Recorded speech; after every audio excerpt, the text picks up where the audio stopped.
Vamos lá, seguimos ainda dentro do assunto Lei Maria da Penha, Lei 11.340 de 2006, e vamos ver como funcionam aí alguns aspectos, algumas situações processuais voltadas aí ao tratamento da demanda.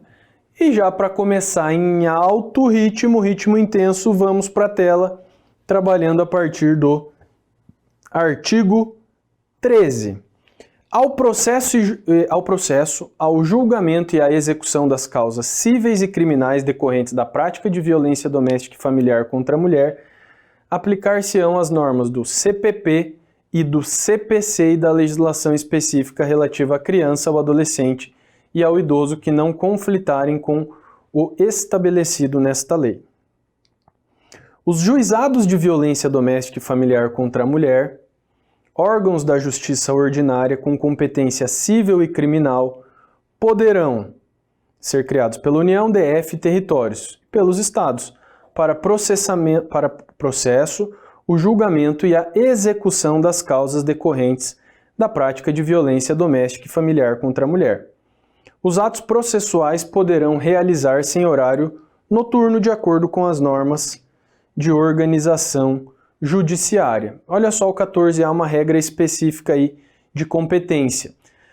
A ofendida tem a opção de propor ação de divórcio ou de dissolução de união estável no juizado de violência doméstica e familiar. Gente, essa regra aqui vai cair em algum concurso esse ano. Por quê? Porque ela é nova e ela traz uma regrinha específica de competência. Então, o ato de propor ação de divórcio não vai ficar restrito lá à vara de família. Pode ser proposto aqui no juizado de violência doméstica e familiar. Legal? Tem a opção, percebam, é uma faculdade e não uma obrigação. Aí olha só, exclui-se da competência dos juizados de violência doméstica e familiar contra a mulher a pretensão relacionada à partilha de bens, tá? Iniciada a situação de violência doméstica e familiar, após o ajuizamento da ação de divórcio ou de dissolução de união estável, a ação terá preferência no juízo onde estiver. Então vamos lá, olha só. Regras de competência. O tratamento da demanda envolvendo violência doméstica e familiar. Como regra, ele será ou ela será trabalhada no juizado, constituído especificamente o juizado de violência doméstica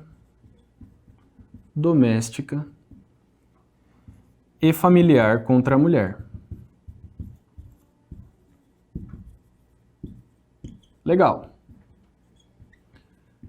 Aí você vai falar, professor, mas eu moro numa comarca que é muito pequena e que não tem um juizado específico de violência doméstica e familiar. Calma, não se desespera, fica sossegado. Por quê? Se você não tem o juizado definido pela lei estadual lá, a vara criminal acumulará essa responsabilidade. A vara criminal acumula esta competência,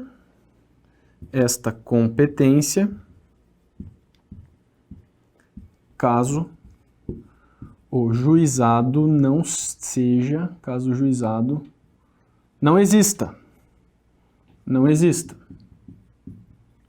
Beleza. Já temos aí um primeiro arremate. E uma segunda situação. E se eu tenho uma violência doméstica e familiar, a violência praticada naquele ambiente doméstico, mas eu tenho um crime doloso contra a vida? Crime doloso contra a vida.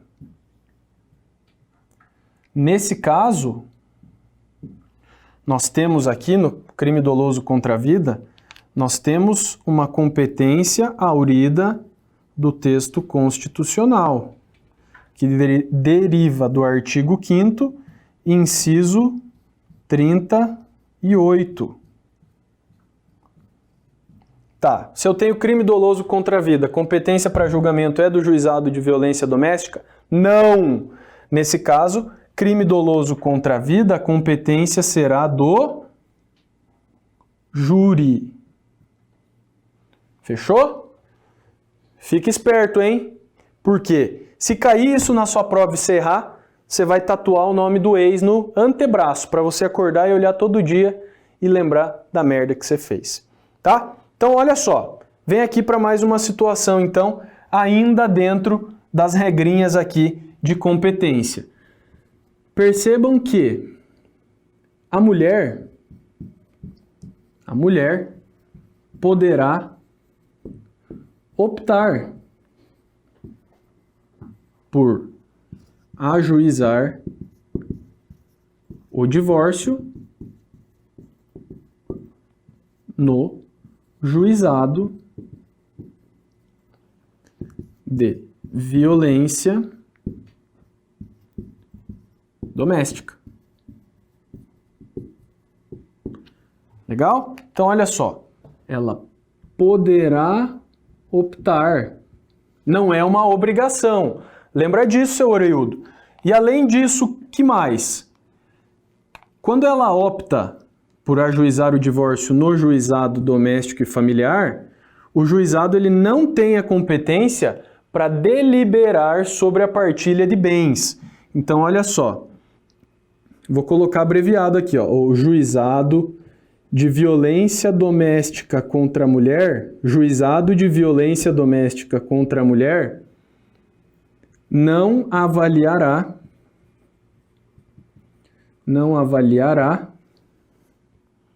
a partilha de bens, porque a lei exclui essa competência. Beleza? Tranquilo? Vamos que vamos, respira.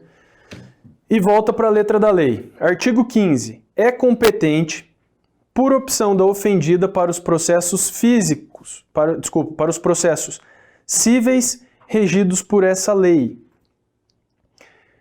O juizado do seu domicílio ou de sua residência, do lugar do fato em que se baseou a demanda, do domicílio do agressor. O artigo 16 traz o seguinte: nas ações penais públicas condicionadas à representação da ofendida de que trata esta lei, só será admitida a renúncia à representação perante o juiz em audiência especialmente designada com tal finalidade, antes do recebimento da denúncia e ouvido o MP. Artigo 17. É vedada a aplicação nos casos de violência doméstica e familiar contra a mulher de penas de cesta básica ou outras de prestação pecuniária, bem como a substituição de pena que implique no pagamento isolado de multa. Então, olha só, vamos fazer aqui algumas considerações sobre a ação penal. Considerações sobre a ação penal. Veja só. Então, nós temos aqui que, por força da súmula 542 do STJ, se eu tenho violência, a ação penal é pública, a ação penal é pública e incondicionada. Ação penal pública e incondicionada. Beleza? Mas perceba também, meu amigo, que excepcionalmente, como nós temos lá o crime de ameaça, que está no artigo 147 do Código Penal, é um crime que somente se processa mediante representação. Então, é um crime suscetível de ação penal pública condicionada. Nesse caso, a ação penal pública condicionada se mantém aqui para a situação de violência doméstica e familiar. E aí o que acontece para a hipótese aqui do crime de ameaça? Veja só. A ação penal será pública, condicionada. Condicionada ao quê? A representação da ofendida. Beleza, deixa eu colocar aqui então condicionada à representação. Fechou? Condicionada à representação. E aí eu elaboro aqui para você, meu amigo, um questionamento em forma de observação. Se eu tenho a ação penal pública condicionada, é possível a retratação? É possível a retratação da representação? Da representação?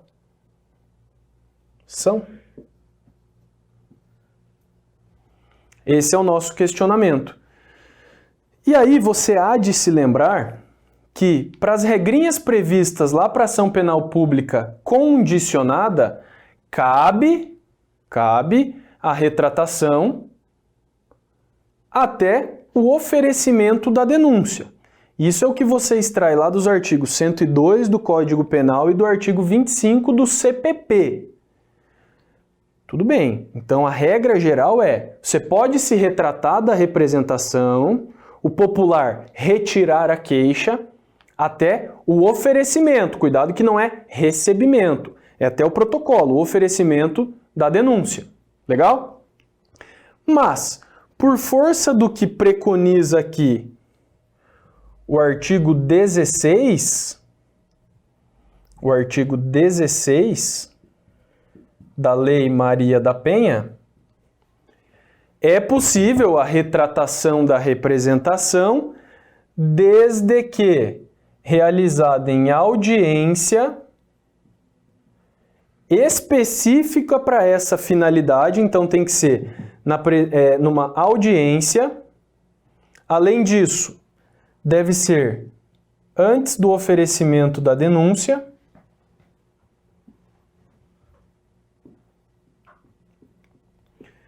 e, além disso, deve ser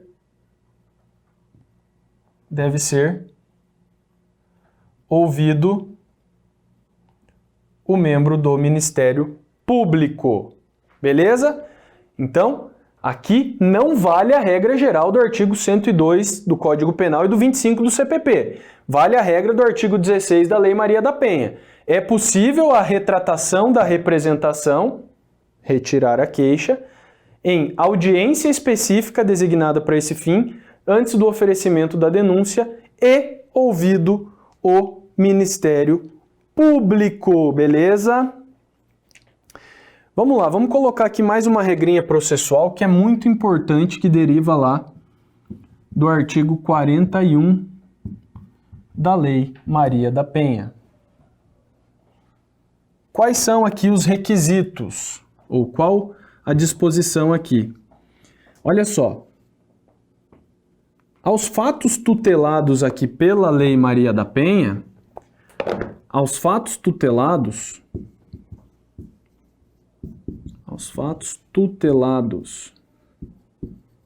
pela Lei Maria da Penha, não se aplicam as disposições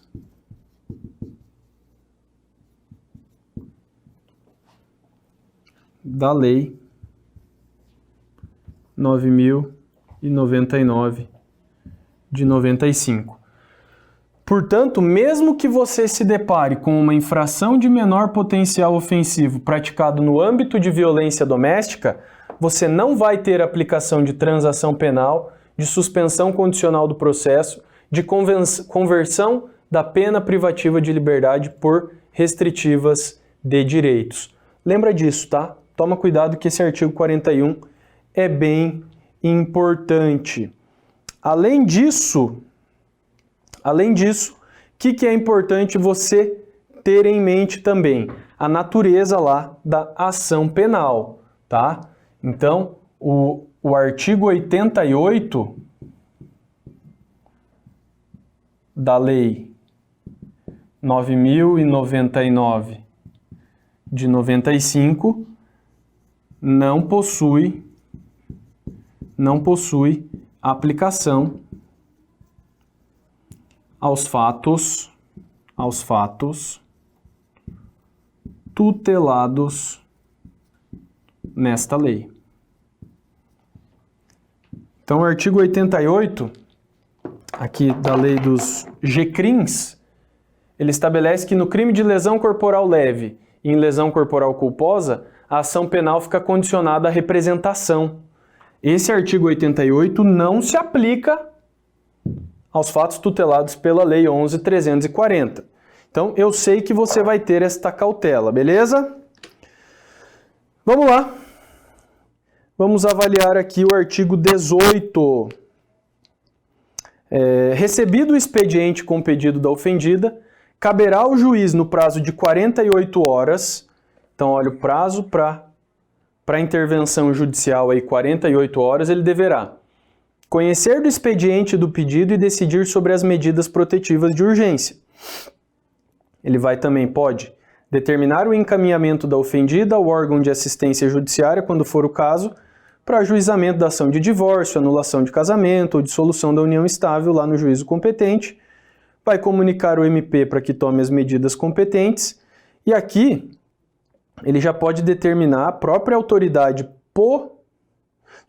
autoridade judicial, caberá ao juiz, aqui já é a intervenção judicial, ele já vai determinar a apreensão imediata da arma de fogo sob a posse do agressor.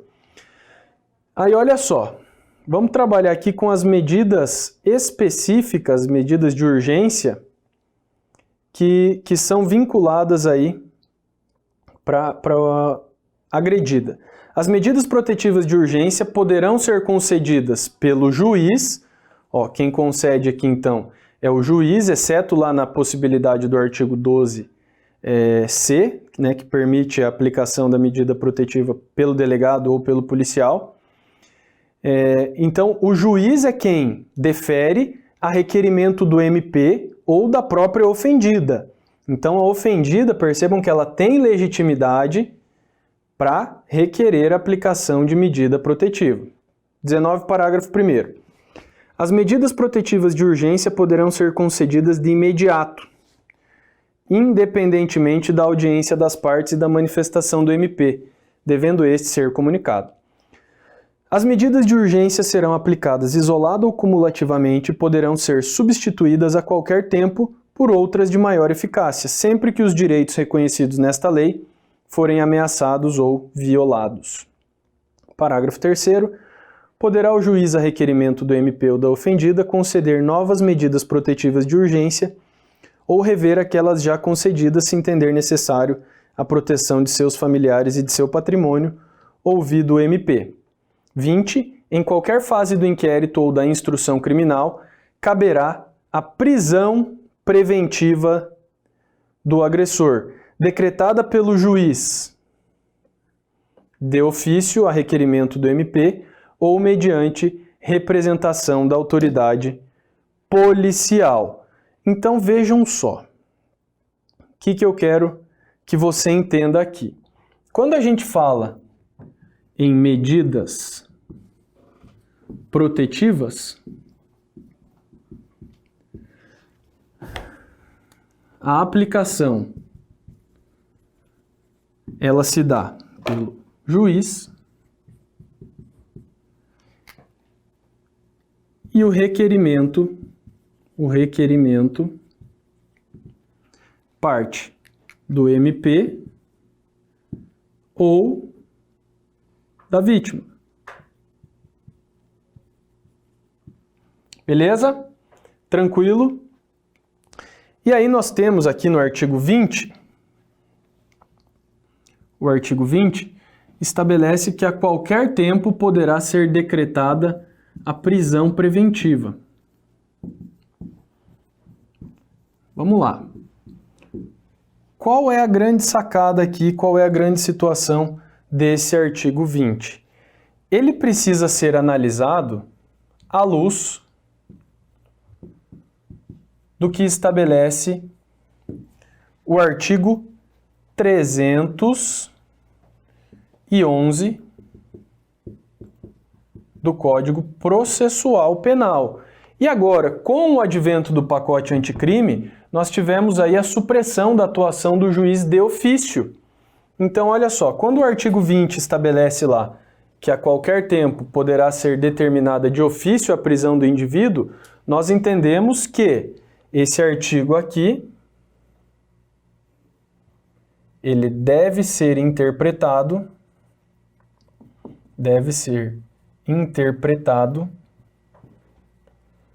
de acordo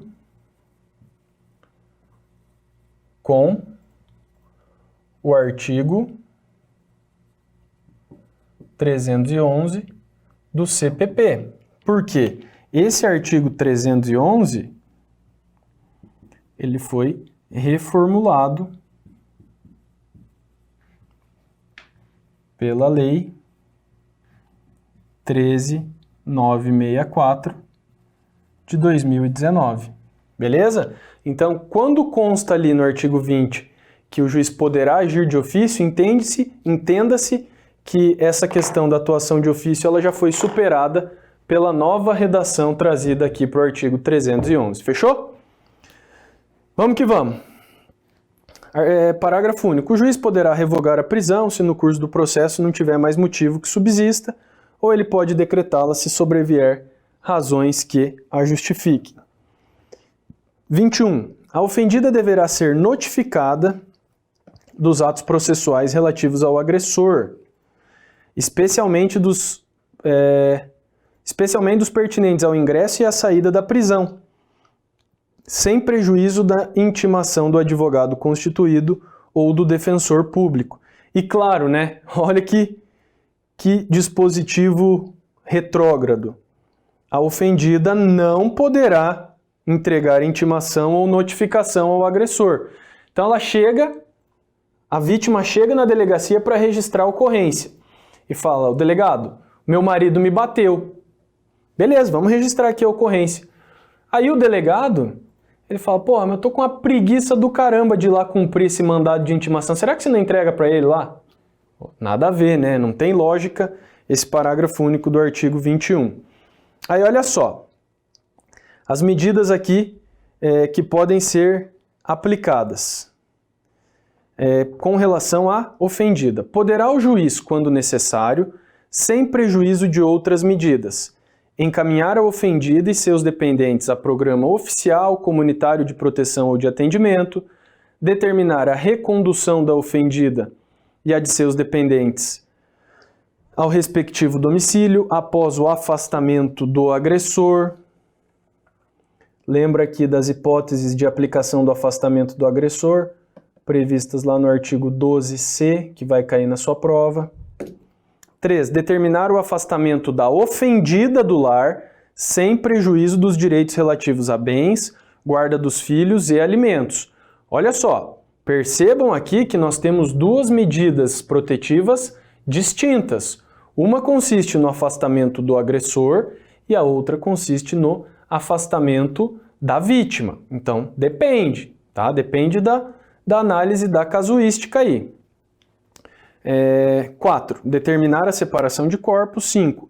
Determinar a matrícula dos dependentes da ofendida em instituição de educação básica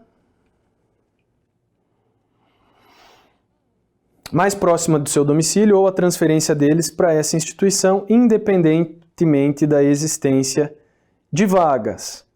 Aí o 24 traz o seguinte: para a proteção patrimonial dos bens da sociedade conjugal ou daqueles de propriedade particular da mulher, o juiz pode determinar liminarmente as seguintes medidas, entre outras.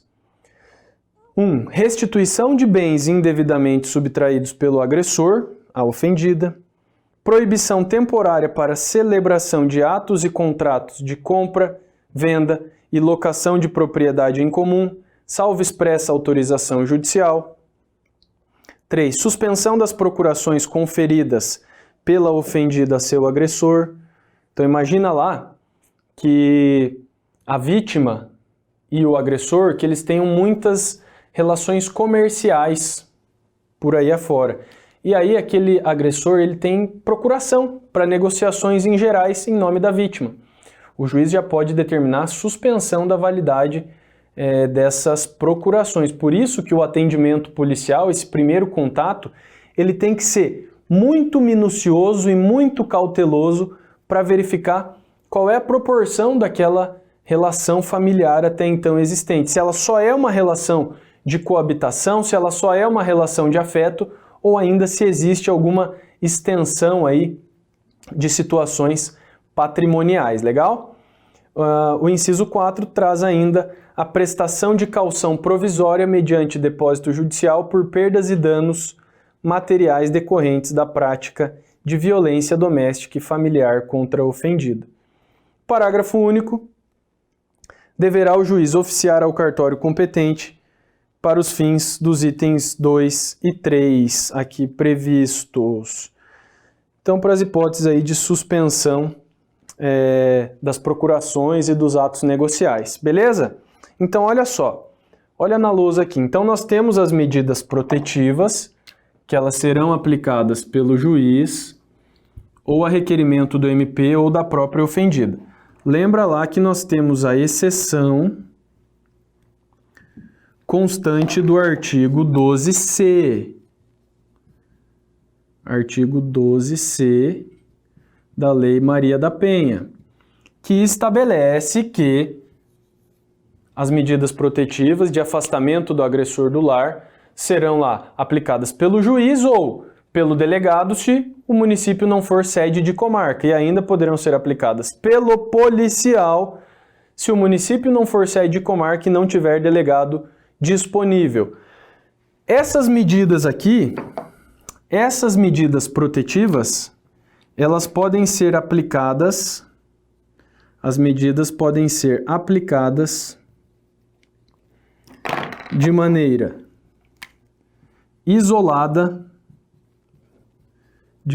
isolada ou cumulativa.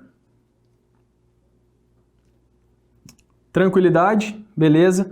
Lembre-se disso, tá? Você pode aplicar só uma das medidas protetivas ou você pode aplicar várias ali de maneira que elas se compatibilizem, se coadunem entre si. Tranquilidade? Então a gente fecha esse bloco que está envolvendo aqui as medidas protetivas e alguns aspectos processuais.